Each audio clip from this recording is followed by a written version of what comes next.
Our next speaker is Carolyn Guel from the Financial Aid Office to tell you about what aid there is or is not.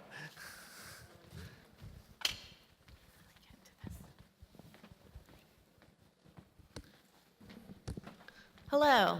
My name is Carolyn Guel. I'm one of the assistant directors from the Financial Aid and Scholarship Office, and I'd like to welcome all of you guys here to San Jose State. You've made a great choice. A little bit about myself. I like to start my outreach presentations with a little snippet about me. I do consider myself a true product of San Jose State. My parents met here in the 60s. My dad was a professor in the English department. My mom came over on a summer from the Philippines. They got tag team together to teach Peace Corps volunteers Tagalog before they actually head back to the Philippines. They met, fell in love, got married, and here I am. So I've grown up on this campus. I remember walking through the faculty office buildings as a kid, running through the fountain outside, and that was before I knew it was a fountain because there was no water. This was in the 70s, there was a drought. So I've grown up on this campus. I've had the opportunity to complete my undergrad degree and then actually get to come back and work. And be part of the San Jose State family again. So you guys have made a great choice coming here. I'm going to give you a little bit of information about financial aid for those students who are still wanting to apply or who are in the process of applying. That way you guys can get some information more about what's going on. We are located in the Student Service Center, which is, they don't want us to say, but it's the bottom of the 10th Street garage. So you can come by and check us out. We're over there. For those of you who are still wanting to apply for aid, you want to make sure you go to the correct websites.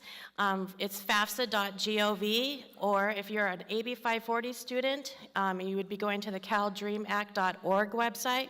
If you do a Google search on financial aid, you'll get fafsa.com, and you don't want to go to that website because it's going to charge you $85 to complete a FAFSA. And what's the first word in FAFSA? Free. So we don't want you to pay $85 for the application. If you have any questions, please come in and we can always help you to apply. Once you have submitted the FAFSA application, you will get documentations put out there on your to-do list. It'll be posted to your SJSU. So you do want to make sure that you are checking your SJSU account regularly because that is the way that the school communicates with you. You'll see where your to-do list is. It's on the Student Center. Once you click that, those documents on there, you're able to download and turn them into us. That way we can start completing your file. Once you have turned in all the documents to our office, we can then place what's called a fee deferral on your account that temporarily holds your classes without any fee payment from you once your financial aid is in process. For those of you that are in the housing, the dorms, if you have a fee deferral on your account from us, that does not defer any of your housing fees. So they have their own deferral process that you would have to work out with housing. Again, our fee deferral only delays your registration fees. Our fee deferrals were last assigned for those students who completed their to-do list on December 20th. So all fee deferrals will be coming off accounts on January 29th. So you want to make sure you have your financial aid in order prior to that date and a payment arrangement made with the bursar's office. You can see your fee deferral on your account. Again, it's on your Student Center, the front page under Other Indicators. The types of graduate aid that is available for students, for those who are applying with the FAFSA or the DREAM Act application, there is this state university grant program for those students who are in the programs that have in-state session fees. So no special session programs are eligible for the state university grant. There's also the loans. The federal Stafford unsubsidized loan is the only loan that's available from the federal government, as well as the federal Grad Plus loan. And that loan is pending credit eligibility for that loan. Okay? There is no loan eligibility for AB 540 students, so you are only eligible for state aid for those students who are considered undocumented AB 540 students.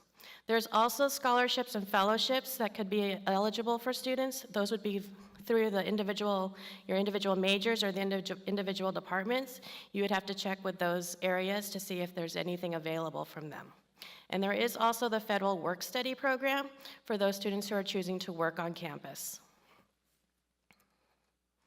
A couple important tips for those of you who are planning to take out the unsubsidized loan. You will still need to complete your entrance loan counseling, even if you have done it at another school. Again, our fee deferrals only delay registration fees, not any housing fees.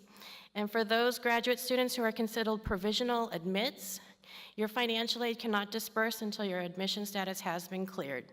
So you do want to make sure that your admission status is cleared, that way your aid will go through. For my international students, there isn't any federal or state aid that is available. You can apply for the San Jose State Scholarship application, but you're not able to do that until you've completed your first semester here at San Jose State. You do need a San Jose State GPA in order to access the website. Also, again, any fellowships or departmental scholarships could be available. You would have to check with your individual departments for that. Again, we are located in the Student Service Center. So if you have any questions or need any additional information, please come by. That way we can help you with your individual accounts. And again, welcome to San Jose State.